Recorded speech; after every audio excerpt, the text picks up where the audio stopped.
दोस्तों, मेरा नाम अरमान है। मैं समस्तीपुर ज़िला का रहने वाला हूं और इस समय मैं जन स्वराज अभियान से जुड़ा हूं। जब हम बिहार के पलायन की बात करते हैं तो यहाँ सिर्फ युवा ही नहीं बल्कि जनता का पैसा भी बाहर जा रहा है। आइए प्रशांत किशोर जी से जानते हैं कि बिहार का पैसा कैसे बाहर की राज्य में जा रहा है। बेरोजगारी खत्म होगी कैसे? बेरोजगारी यहाँ खत्म होगी लोगों को पूंजी मुहैया कराकर। बिहार में जो बिहार से पलायन है वो सिर्फ श्रम का पलायन नहीं है, लोगों का पलायन नहीं है, बुद्धि का पलायन नहीं है।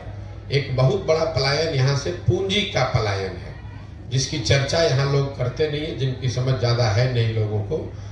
पूंजी जो है वो रोजगार का सबसे बड़ा जरिया है। अगर मान लीजिए कि आपको बाल काटने आता है, अगर आपके पास 10, 20, 50 हजार रुपए हो और बैंक से आपको 1 लाख रुपया कर्ज मिल जाए तो आप एक सैलून खोल लेंगे, उसमें 3, 4, 5 लोगों को नौकरी रोजगार दे देंगे।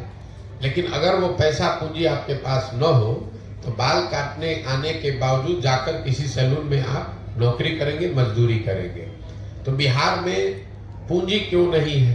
पूंजी के 2 स्रोत है, इसको पहले ध्यान से समझिए। पूंजी 2 तरीके से लोगों को मिलता है। एक, जो पैसा आप कमाते हैं, कमाने के बाद जो खर्च के बाद पैसा बचता है वही आपका मूलधन हुआ, पूंजी हुई। अगर आप 100 रुपया कमाए, 80 रुपया खर्च हुआ, 20 रुपया बचा, वही आपका पूंजी है। तो एक पूंजी का जरिया है बचत, दूसरा पूंजी का जरिया है बैंकों से मिलने वाला कर्ज। अगर आपके पास 20 रुपया बचा हुआ है, बैंक वाले आपको 50 रुपये कर्ज देंगे तो 70 रुपये का आप काम कर पाइएगा। तो बिहार में बचत इसलिए नहीं है कि यहाँ प्रति व्यक्ति आय है 35,000 रुपया। देश में प्रति व्यक्ति आय है 1,35,000 रुपया। तो 35,000 रुपया कमाने वाले समाज में इस महंगाई के जमाने में बचत तो इतनी बड़ी हो नहीं सकती है कि आपके पास पूंजी आ जाए। दूसरा, जो बैंकों में पैसा जमा हो रहा है, बैंक यहाँ लोगों को पूंजी दे नहीं रहे, ऋण लोन दे नहीं रहे। इसका उदाहरण आप समझिए। देश में बैंकों के ऋण को नापने के लिए एक पैमाना है जिसको कहते हैं क्रेडिट डिपॉजिट रेशियो। मतलब बैंक में कितना पैसा लोगों ने जमा किया, उसके बदले में बैंकों ने कितना पैसा समाज को अलग अलग काम के लिए ऋण के तौर पर, लोन के तौर पर दिया। घर बनाने के लिए, यूट्यूब चलाने के लिए, दुकान खोलने के लिए, गाड़ी खरीदने के लिए। और रिजर्व बैंक ऑफ इंडिया एक आंकड़ा जारी करता है जिसको कहते हैं क्रेडिट डिपॉजिट रेशियो। देश में ये आंकड़ा है 70% का। मतलब जितना देश भर के लोगों ने बैंकों में पैसा जमा किया, अगर 100 रुपया जमा किया तो बैंकों ने 70 रुपया कर्ज के तौर पर लोगों को वापस दिया। बिहार में सीडी रेशियो है 40%। 1990 में जब लालू जी मुख्यमंत्री बने तो बिहार में सीडी रेशियो था 40। लालू जी के 15 साल के शासनकाल में सीडी रेशियो घट के हो गया 28। और अभी 18 साल के नीतीश के प्रयास के बावजूद भी ये अभी भी 40 ही है। इसका असर क्या होता है ये समझिए। पिछले वर्ष, ये हेडलाइन नोट कर लीजिए, पिछले वर्ष बिहार की गरीब जनता ने बैंकों में 4,21,000 करोड़ रुपया जमा किया। 4,21,000 करोड़ रुपया बिहार में लोगों ने बैंकों में जमा किया। बैंकों ने 40% के सीडी रेशियो के हिसाब से कर्ज के तौर पर 1,61,000 करोड़ रुपया लोगों को दिया। बाकी पैसा 1,02,80,000 करोड़ कहाँ गया?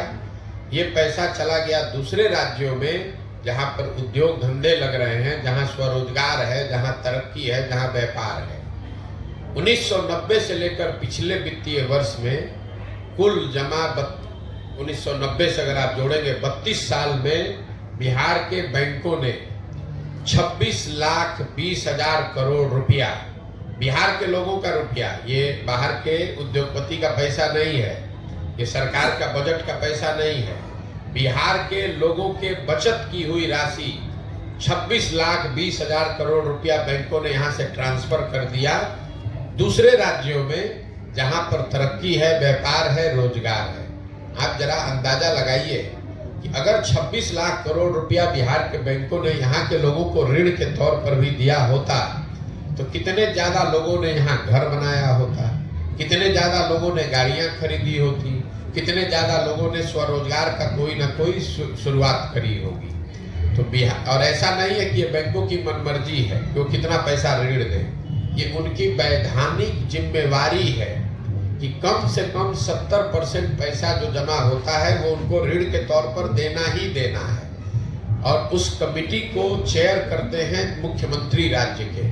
ये भी नहीं है कि बैंक अपना जो चाहे वो कर ले, मुख्यमंत्री उस कमेटी के चेयरमैन हैं, जिसमें यह तय किया जाता है कि बैंकों को 70% पैसा कर्ज के तौर पर लोगों को देना है। लेकिन बिहार में जैसे मुख्यमंत्री की बात पदाधिकारी नहीं सुन रहा है, अफसर नहीं सुन रहे हैं, उसी तरह से बैंक वाले भी उनकी बात नहीं सुन रहे हैं। और दूसरी दिक्कत यह है कि यहाँ के नेताओं को या समाज में इस बात की ज़्यादा समझ है ही नहीं। तो आपको लगता है कि वो चीनी मिल चालू हो जाएगा तो उद्योग लग, उससे रोजगार मिलेगा। एक चीनी मिल लगेगा, उसको लगाने का खर्चा आएगा 10,000 करोड़ मान लीजिए, उसमें 2-4-5 हजार आदमी को नौकरी मिलेगा। लेकिन अगर 1 लाख करोड़ रुपया अलग अलग लोगों को ऋण के तौर पर मिल जाए तो उससे कितना रोजगार सृजित होगा, कितने लोग बिजनेस व्यापार करेंगे। तो जन सुराज का विजन ये है कि यहाँ पर शिक्षा को रोजगार पाने वाला बनाया जाए, लोगों को डिग्री नहीं बांटा जाए, लोगों को शिक्षित किया जाए और फिर उनको पूंजी मुहैया कराया जाए बैंकों के जरिए, ताकि लोग अपने क्षमता के अनुसार, अपनी इच्छा के अनुसार कुछ न कुछ रोजगार कर सकें। उससे उनकी आर्थिक तरक्की होगी और उसी से बिहार का विकास होगा। जब तक शिक्षा और पूंजी ये 2 चीज मुहैया नहीं होगी, तब तक सरकार के किसी भी प्रयास से बिहार में गरीबी खत्म नहीं हो सकती।